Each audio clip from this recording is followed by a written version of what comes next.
like feminism, or modern day feminism has, you can tie a line between single parent motherhood,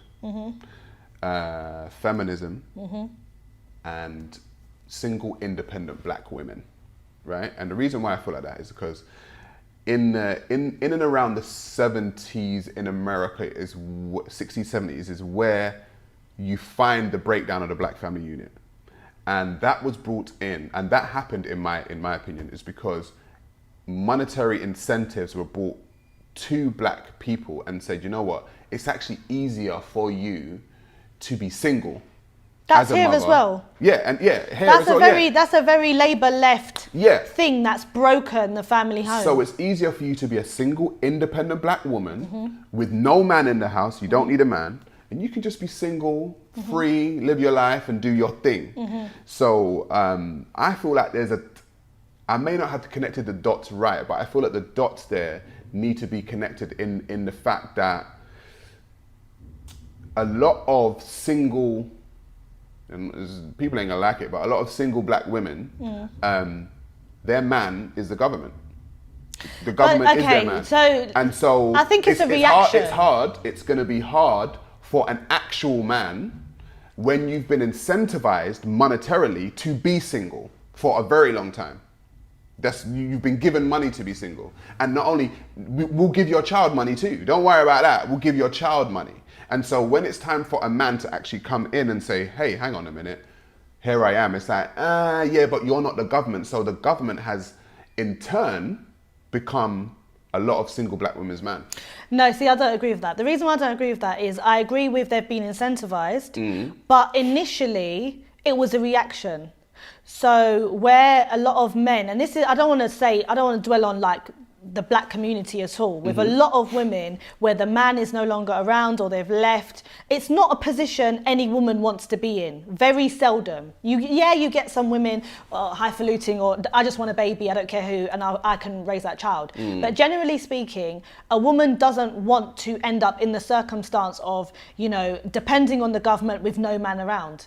However, when it happens so often, whether it's a poor choice that they choose in men, which oftentimes is the case, then it's this whole, we don't need no man, is just an answer so that they can empower themselves to feel like, I've been hurt so many times, I've been left so many times, don't know where the father of my children is, so now I'm going to join a movement that says you don't need a man, because it's empowering, so to speak. However, a man to come in and say, oh, I'm here to assist this family unit, you no longer need the government. What's he coming? What offer is he bringing for her to say, no, I prefer the government? He must be coming with some mediocre offer.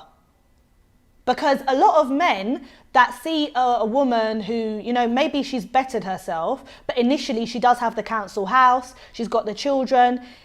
Enough men just want to sleep in her house, in her council house. Listen, I'm not going to deny that there are many. My friend had a name for it, a hobosexual. Men that are hobosexuals that would just go around as hobos and just sleep on women's couches or sleep in women's houses.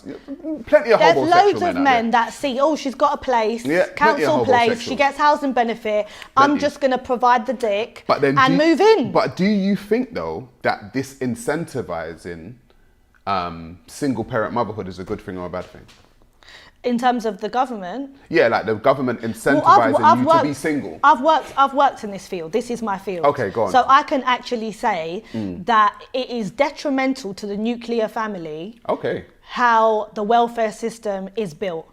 Fantastic. I have women that tell me all the time, my man is kind of there, but I don't want him on the tenancy agreement because I won't be able to get the amount of universal credit, the amount of, working tax credit or, housing benefit if there is another person, adult age, in my household. And what that then does, when the woman makes a conscious decision to not put the father on the tenancy agreement, it automatically emasculates the man. Because he doesn't really belong anywhere. He's got no ownership over anything. And then it gives her too much power because she can kick him out whenever she likes. So the breakdown of the family unit is hugely connected to the welfare system. Right. And the issue is, when a man is emasculated, he has no accountability. So there's often times where I will speak to a family and they may be about to lose their home. And I'm like, where's the father of your children? I haven't heard from him. I might have the number and I'll be like, I'm in court today. Your children and your partner or the mother of your children is about to lose the house. I know you work. Are you coming to pay the $4,000 in rent arrears? And they're like, oh, can't you get housing benefit to pay that? Why would you suggest for the government to dig out your family out of a hole? Because he knows that the government is her man. There you go. He's not her man anymore. And then when a woman sees that conversation between me and her partner, where he's saying, get the government to get them out of that mess, how will she ever respect that man? Do you think I can ever respect a man that is not running to the court to say, listen, here's $4,000 for the rent arrears? He just told me to go and ask the government. Because that's what he's been used to. Oh, that's what but it's a catch-22, Because she knows that she can turn to the government to get that money. He knows she can turn to the government to get that money. And then when the shit hits the fan, now she's looking to him and he's like, talk to the government. But then, I understand his point of view, because prior to that, maybe for 2 to 5 years, she's been kicking him out whenever she feels like. So he doesn't feel that that's his tendency. So why the hell should he pay for the rent arrears? So you are in total agreement that the welfare state breaks down the nuclear family? 100%.